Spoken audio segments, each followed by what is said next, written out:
Novo Testamento, livro de Mateus, capítulo 1. Este é o registro dos antepassados de Jesus Cristo, descendente de Davi e de Abraão. Abraão gerou Isaque, Isaque gerou Jacó, Jacó gerou Judá e seus irmãos. Judá gerou Pérez e Zerá, cuja mãe foi Tamar. Pérez gerou Esrom, Esrom gerou Rão, Rão gerou Aminadab, Aminadab gerou Naasson, Naasson gerou Salmão, Salmão gerou Boaz, cuja mãe foi Raabe, Boaz gerou Obede, cuja mãe foi Rute, Obede gerou Jessé, Jessé gerou o rei Davi, Davi gerou Salomão, cuja mãe foi Bateseba, viúva de Urias. Salomão gerou Roboão, Roboão gerou Abias, Abias gerou Asa, Asa gerou Josafá, Josafá gerou Jeorão, Jeorão gerou Uzias, Uzias gerou Jotão, Jotão gerou Acás, Acás gerou Ezequias, Ezequias gerou Manassés, Manassés gerou Amon, Amon gerou Josias, Josias gerou Joaquim e seus irmãos, nascidos no tempo do exílio na Babilônia. Depois do exílio na Babilônia, Joaquim gerou Salatiel, Salatiel gerou Zorobabel, Zorobabel gerou Abiúde, Abiúde gerou Eliaquim, Eliaquim gerou Azor, Azor gerou Sadoque, Sadoque gerou Aquim, Aquim gerou Eliúde, Eliúde gerou Eleazar, Eleazar gerou Matã, Matã gerou Jacó, Jacó gerou José, marido de Maria. Maria deu à luz Jesus, que é chamado Cristo. Portanto, são 14 gerações de Abraão até Davi, 14 de Davi até o exílio na Babilônia e 14 do exílio na Babilônia até Cristo. Foi assim que nasceu Jesus Cristo. Maria, sua mãe,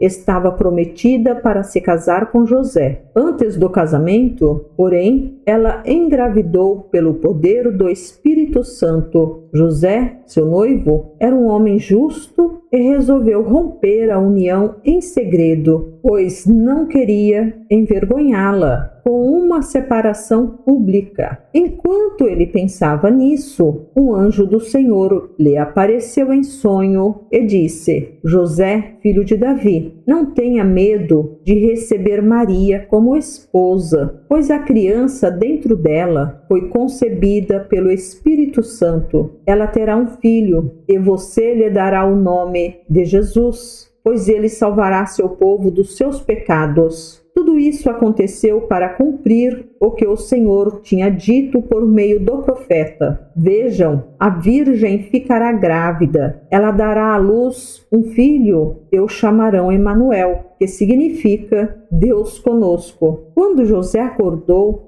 fez o que o anjo do Senhor lhe havia ordenado e recebeu Maria como esposa. No entanto, não teve relações com ela até o menino nascer. Ele lhe deu o nome de Jesus.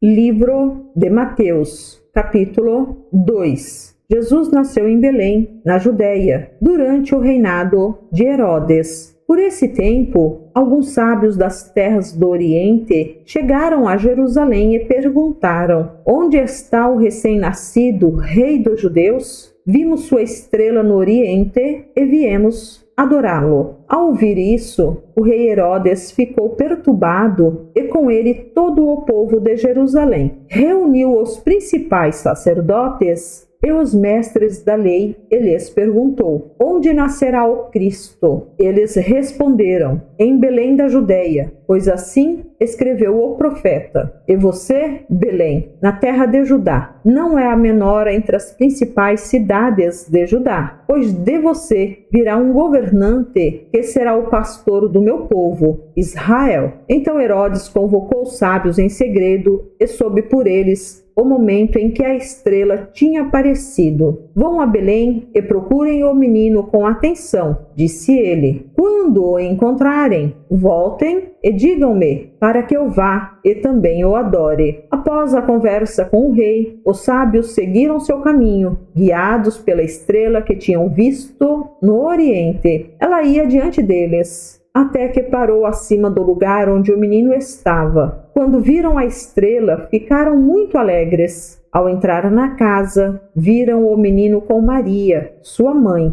e se prostraram e o adoraram. Então abriram seus tesouros e o presentearam com ouro, incenso e mirra. Quando chegou a hora de partir, retornaram para sua terra por outro caminho, pois haviam sido avisados em sonho para não voltar a Herodes. Depois que os sábios partiram, um anjo do Senhor apareceu a José em sonho. Levante-se, disse o anjo, fuja para o Egito com o menino e sua mãe. Fique lá até eu lhe dizer que volte, pois Herodes vai procurar o menino a fim de matá-lo. Naquela mesma noite, José se levantou e partiu com o menino e Maria, sua mãe, para o Egito, onde ficaram até a morte de Herodes. Cumpriu-se, assim, o que o Senhor tinha dito por meio do profeta: do Egito chamei meu filho. Quando Herodes se deu conta de que os sábios o haviam enganado, ficou furioso. Enviou soldados para matar todos os meninos de 2 anos para baixo em Belém e seus arredores, tomando por base o relato dos sábios acerca da primeira aparição da estrela. Com isso, cumpriu-se o que foi dito por meio do profeta Jeremias. Ouviu-se um clamor em Ramá, choro e grande lamentação. Raquel chora por seus filhos e se recusa a ser consolada, pois eles já não existem. Quando Herodes morreu, um anjo do Senhor apareceu em sonho a José, no Egito. Levante-se, disse o anjo, leve o menino e a mãe de volta para a terra de Israel, pois já morreram os que tentavam matar o menino. Então José se levantou e se preparou para voltar à terra de Israel com o menino e sua mãe. Soube, porém, que o novo governador da Judéia era Arquelau, filho de Herodes, e teve medo de ir para lá. Depois de ser avisado em sonho, partiu para a região da Galileia. A família foi morar numa cidade chamada Nazaré, cumprindo-se, desse modo, o que os profetas haviam dito, que Jesus seria chamado Nazareno.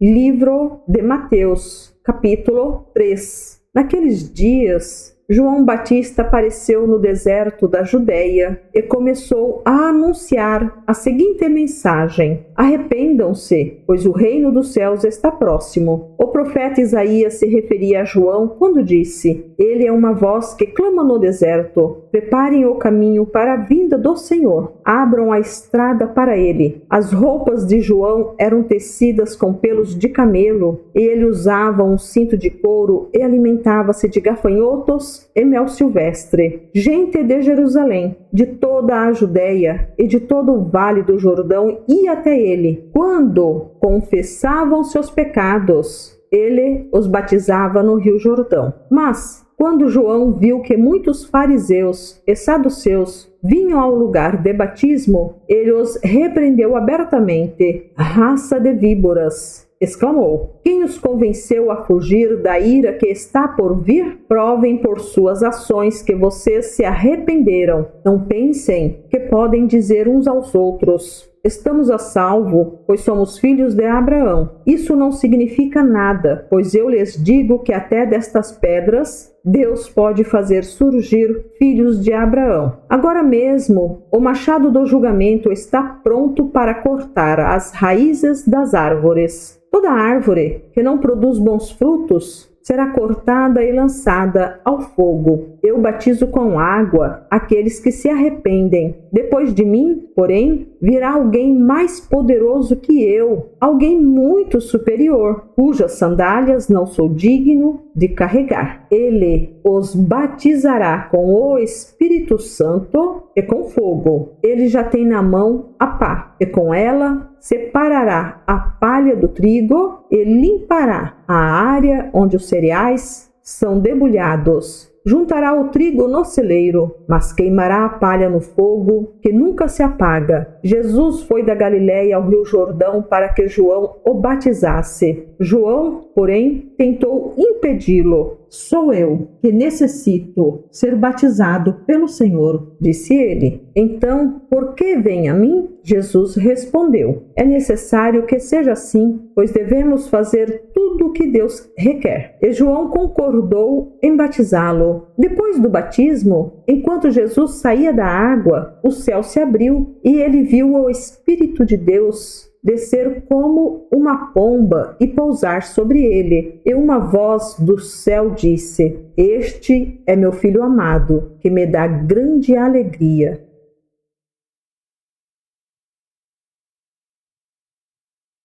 Livro de Mateus, capítulo 4. Em seguida, Jesus foi conduzido pelo Espírito ao deserto para ser tentado pelo diabo. Depois de passar 40 dias e 40 noites sem comer, teve fome. O tentador veio e lhe disse: se você é o Filho de Deus, ordene que estas pedras se transformem em pães. Jesus, porém, respondeu: as Escrituras dizem, uma pessoa não vive só de pão, mas de toda palavra que vem da boca de Deus. Então o diabo o levou à cidade santa, até o ponto mais alto do templo, e disse: se você é o Filho de Deus, salte daqui, pois as Escrituras dizem, ele ordenará a seus anjos que o protejam. Eles o sustentarão com as mãos, para que não machuque o pé em alguma pedra. Jesus respondeu: as Escrituras também dizem, não ponha à prova o Senhor, seu Deus. Em seguida, o diabo o levou até um monte muito alto. Ele mostrou todos os reinos do mundo e sua glória. Eu lhe darei tudo isto, declarou. Basta ajoelhar-se e adorar-me. Saia daqui, Satanás, disse Jesus, pois as Escrituras dizem, adore o Senhor, seu Deus, e sirva somente a ele. Então o diabo foi embora, e anjos vieram e serviram Jesus. Quando Jesus soube que João havia sido preso, voltou a Galiléia. Saindo de Nazaré, mudou-se para Cafarnaum, junto ao mar da Galiléia, na região de Zebulon e Naphtali. Cumpriu-se, desse modo, o que foi dito por meio do profeta Isaías. Na terra de Zebulon e Naphtali, junto ao mar, além do rio Jordão, na Galiléia, onde vivem tantos gentios, o povo que vivia na escuridão viu uma grande luz, e sobre os que viviam na terra, onde a morte lança sua sombra, uma luz brilhou. A partir de então, Jesus começou a anunciar sua mensagem: arrependam-se, pois o reino dos céus está próximo. Enquanto andava à beira do mar da Galiléia, Jesus viu dois irmãos, Simão, também chamado Pedro, e André. Jogavam redes ao mar, pois viviam da pesca. Jesus lhes disse: sigam-me, eu farei de vocês pescadores de gente. No mesmo instante, deixaram suas redes e o seguiram. Pouco adiante, Jesus viu outros dois irmãos, Tiago e João, consertando redes no barco com o pai, Zebedeu. Jesus os chamou, e eles também o seguiram de imediato, deixando para trás o barco e o pai. Jesus viajou por toda a região da Galiléia, ensinando nas sinagogas, anunciando as boas novas do reino e curando as pessoas de todo tipo de doenças. As notícias a seu respeito se espalharam até a Síria, e logo o povo começou a lhe trazer todos que estavam enfermos, qualquer que fosse a enfermidade ou dor, quer estivessem possuídos por o demônio, quer sofressem de convulsões, quer fossem paralíticos. Jesus os curava. Grandes multidões o seguiam, gente da Galiléia, das 10 cidades de Jerusalém, de toda a Judéia e da região a leste do rio Jordão.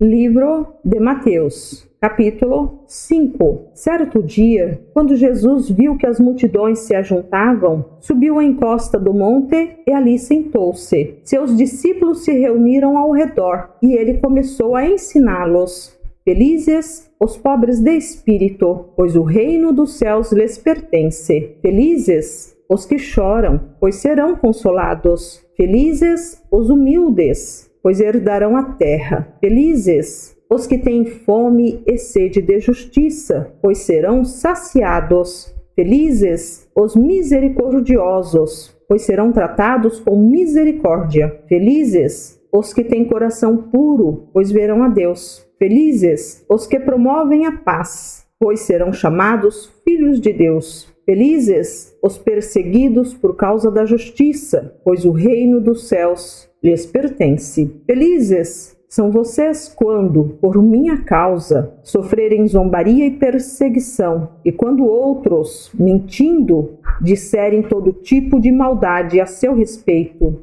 Alegrem-se e exultem, porque uma grande recompensa os espera no céu. E lembrem-se de que os antigos profetas foram perseguidos da mesma forma. Vocês são o sal da terra, mas se o sal perder o sabor, para que servirá? É possível torná-lo salgado outra vez? Será jogado fora e pisado pelos que passam, pois já não serve para nada. Vocês são a luz do mundo. É impossível esconder uma cidade construída no alto de um monte. Não faz sentido acender uma lâmpada e depois colocá-la sob um cesto. Pelo contrário, ela é colocada num pedestal, de onde ilumina todos que estão na casa. Da mesma forma, suas boas obras devem brilhar, para que todos a vejam e louvem seu Pai que está no céu. Não pensem que eu vim abolir a lei de Moisés ou os escritos dos profetas. Vim cumpri-los. Eu lhes digo a verdade. Enquanto o céu e a terra existirem, nem a menor letra ou o menor traço da lei desaparecerá, até que todas as coisas se cumpram. Portanto, quem desobedecer até o menor mandamento e ensinar outros a fazer o mesmo, será considerado o menor no reino dos céus. Mas aquele que obedecer à lei de Deus e ensiná-la, será considerado grande no reino dos céus. Eu os advirto, a menos que sua justiça supere muito a justiça dos mestres da lei e dos fariseus, vocês jamais entrarão no reino dos céus.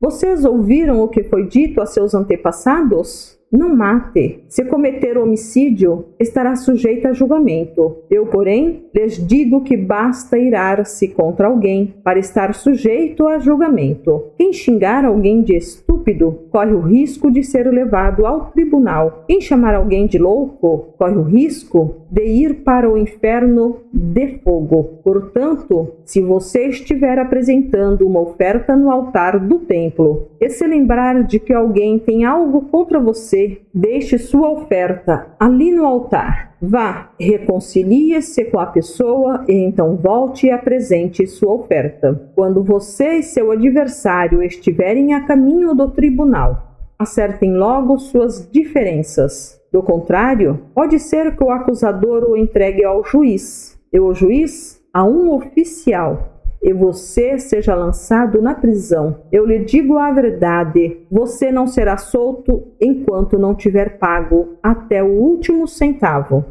Vocês ouviram o que foi dito? Não cometa adultério. Eu, porém, lhes digo que quem olhar para uma mulher com cobiça já cometeu adultério com ela em seu coração. Se o olho direito o leva a pecar, arranque-o e jogue-o fora. É melhor perder uma parte do corpo que ser todo ele lançado no inferno. E, se a mão direita o leva a pecar, corte-a e jogue-a fora. É melhor perder uma parte do corpo que ser todo ele lançado no inferno. Também foi dito: quem se divorciar da esposa deverá conceder-lhe um certificado de divórcio. Eu, porém, lhes digo que quem se divorcia da esposa, exceto por imoralidade, a faz cometer adultério. E quem se casa com uma mulher divorciada também comete adultério. Vocês também ouviram o que foi dito a seus antepassados: não quebre seus juramentos. Cumpra os juramentos que fizer ao Senhor. Eu, porém, lhes digo que não façam juramento algum. Não digam, juro pelo céu, pois o céu é o trono de Deus. Também não digam, juro pela terra, pois a terra é onde ele descansa os pés. E não digam, juro por Jerusalém, pois Jerusalém é a cidade do grande rei. Nem sequer digam, juro pela minha cabeça, pois vocês não podem tornar branco ou preto um fio de cabelo sequer. Quando disserem sim, seja de fato sim. Quando disserem não, seja de fato não. Qualquer coisa além disso vem do maligno. Vocês ouviram o que foi dito, olho por olho, dente por dente. Eu, porém, lhes digo que não se oponham ao perverso. Se alguém lhe der um tapa na face direita, ofereça também a outra. Se você for processado no tribunal e lhe tomarem a roupa do corpo, deixe que levem também a capa. Se alguém o forçar a caminhar 1 milha com ele, caminhe 2. Dê a quem pedir e não volte as costas a quem quiser tomar emprestado de você. Vocês ouviram o que foi dito. Ame o seu próximo e odeie o seu inimigo. Eu, porém, lhes digo, amem os seus inimigos e orem por quem os persegue. Desse modo, vocês agirão como verdadeiros filhos de seu Pai, que está no céu,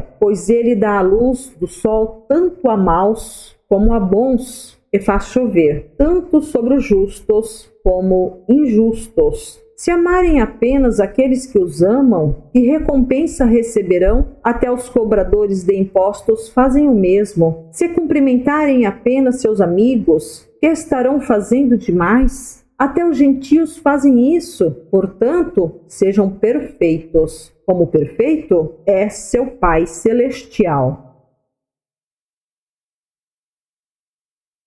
Livro de Mateus, capítulo 6. Tenham cuidado, não pratiquem suas boas ações em público para serem admirados por outros, pois não receberão a recompensa de seu Pai, que está no céu. Quando ajudarem alguém necessitado, não façam como os hipócritas que tocam trombetas nas sinagogas e nas ruas para serem elogiados pelos outros.